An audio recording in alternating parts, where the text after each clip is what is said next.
자, 여러분 안녕하십니까? 반갑습니다. 부동산 경매 권리 분석 7번째 시간이 되겠는데요.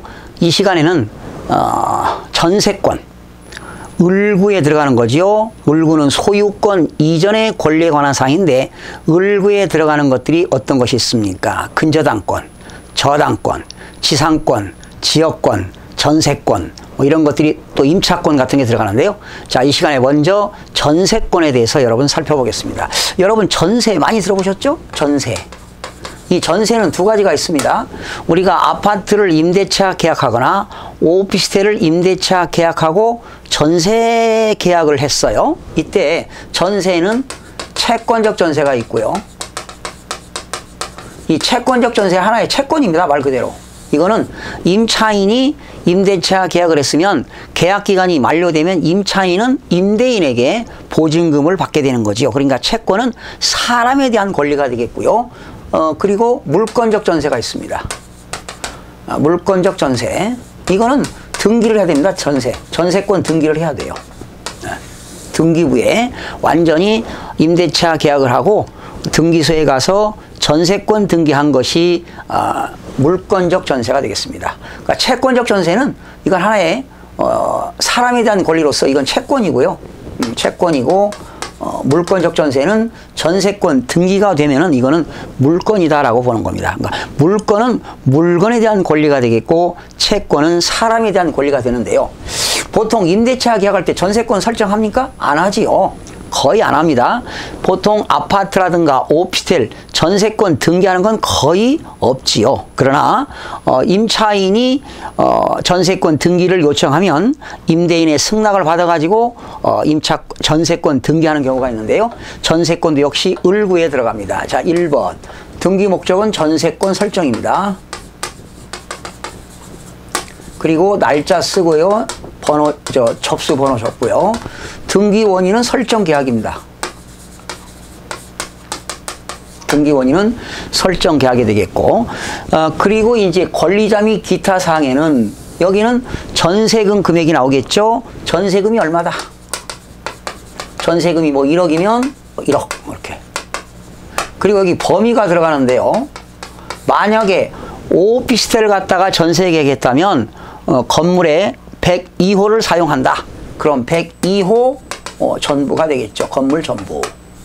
아니면 아파트를 전세 계약을 체결하고 전세권 등기했다. 그러면 주거용 건물 전부가 되겠죠. 그렇죠?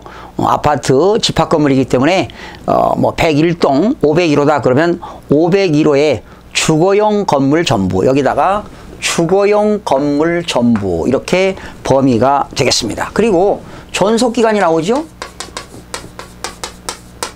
존속기간은 언제부터 언제까지인데 이런 상가 같은 것은 보통 존속기간이 1년이 되겠고 아파트, 주택 같은 것은 존속기간이 2년이 되겠어요. 그러니까 언제부터 언제까지니까 보통 아파트는 주거용은 2년이고 상가라든가 오피스텔은 1년이 되겠습니다.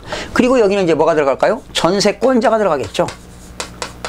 전세권자, 전세권 등기한 사람, 그리고 전세권자의 주소가 들어가겠죠. 전세권자는 이름이죠. 전세권자가 누구냐? 전세권. 여러분, 이 전세권이라고 하는 것은 전세권 등기가 된 거지요. 전세금을 지급하고 타인의 부동산을 사용, 수익할 수 있는 권리가 전세권인데 이때 전세권은 반드시 을구에 등기를 해야만이 효력이 있다. 이렇게 보시겠습니다. 자, 이렇게 해서 이제 전세권 한번 살펴봤고요. 우리가 이런 경우 있죠. 토지 같은 걸 담보로 제공하고 돈 빌려오면 어떻게 됩니까? 근저당권 설정하지요. 토지를 은행에다가 담보로 제공하고 돈을 빌려오면 근저당권 설정합니다. 등기 목적은 근저당권 설정. 그리고 이제 날짜가 나오고 접수 번호가 나오겠죠. 등기 원인은 역시 근저당권 설정은 설정 계약이 되겠죠. 그리고 근저당권 설정하게 되면은 반드시 뭐가 들어갑니까? 채권 최고액이 들어갑니다. 보통 채권 최고액은 한 130%를 설정하게 되지요. 그리고 금 얼마? 채권 최고액 가지고 금 얼마? 이제 금액을 말하는 겁니다. 금은. 그 다음에 여기 뭐가 들어갑니까? 채무자가 들어가겠죠? 빌려온 사람 채무자. 성명과 채무자의 주소가 들어가겠고요. 그리고 채권자를 뭐라고 합니까? 근저당권자라고 하죠. 근저당권자. 근저당권자는 뭐 은행이 농협이다 그러면 근저당권자는 여기 농협이 되겠죠. 그리고 농협의 주소가 들어갑니다. 그런데 이렇게 우리가 농지라든가 임야라든가 이런 토지 같은 것을 금융기관에다가 담보로 제공하고 빌려오면 근저당권 설정하지만 안전장치로 뭘 설정합니까? 지상권 설정합니다. 여기 지상권 설정. 농지 같은 거 이렇게 담보로 제공하게 되면 안전장치를 하기 위해서 지상권 설정합니다. 원래 지상권이라고 하는 것은 타인의 토지 외에 건물이라든가 또는 공작물, 수목, 나무 같은 거 심을 수 있는 권리가 지상권인데요. 이렇게 은행에서 안전장치를 하기 위해서 지상권 설정합니다. 여기는 역시 등기원인은 설정계약이 되겠죠. 설정계약. 그리고 지상권 설정하게 되면 여기 반드시 뭐가 들어가느냐? 목적이 들어갑니다. 목적. 지상권 설정하는 목적은 뭐냐? 건물이라든가 기타 공작물이나 건물이나 기타 공작물이나 수목을 소유한다. 수목 소유. 나무 심는다는 거지요. 타인의 토지에다가 건물을 짓거나 기타 공작물이나 수목을 소유하는 것이 목적이 되겠고요. 범위는 어떻게 되느냐? 토지의 전부입니다. 범위는 토지의 전부가 되겠고요. 역시 존속기간이 나오는데 보통 존속기간은 30년 설정합니다. 최고. 지상권은 5년짜리가 있고 15년짜리가 있고 30년짜리가 있는데요. 보통 지상권 금융기관에 설정할 때 형식상으로 30년을 설정하게 됩니다. 그리고 지료가 얼마냐? 지료는 없다 그러면 지료는 없다 이렇게 쓰고요. 그리고 여기 지상권자가 되겠죠. 지상권자.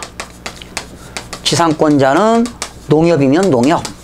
그리고 주소가 들어갑니다. 그래서 이렇게 은행에서 금융기관에서 돈을 빌려오고 근저당권을 설정할 때는 안전장치로 금융기관에서 지상권도 설정한다. 지상권 설정 을구에 들어가고요.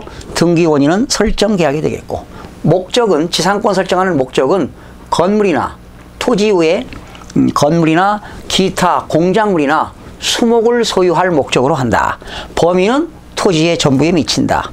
존속기간은 30년으로 한다. 뭐 지료는 없겠죠.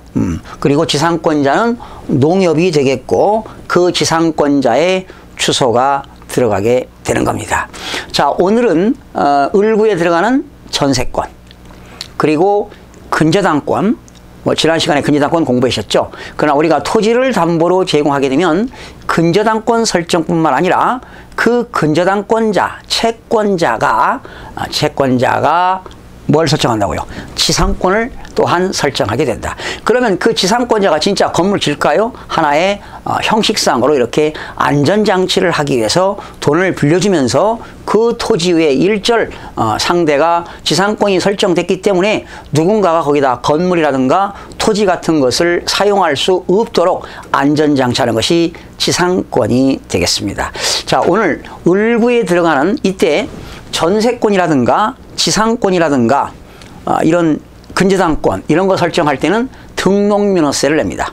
전세권은 전세금액의 1000분의 2, 지상권은 부동산가액의 1000분의 2, 근저당권은 채권 최고금액의 1000분의 2의 등록면허세를 내야만이 등기가 되는 겁니다.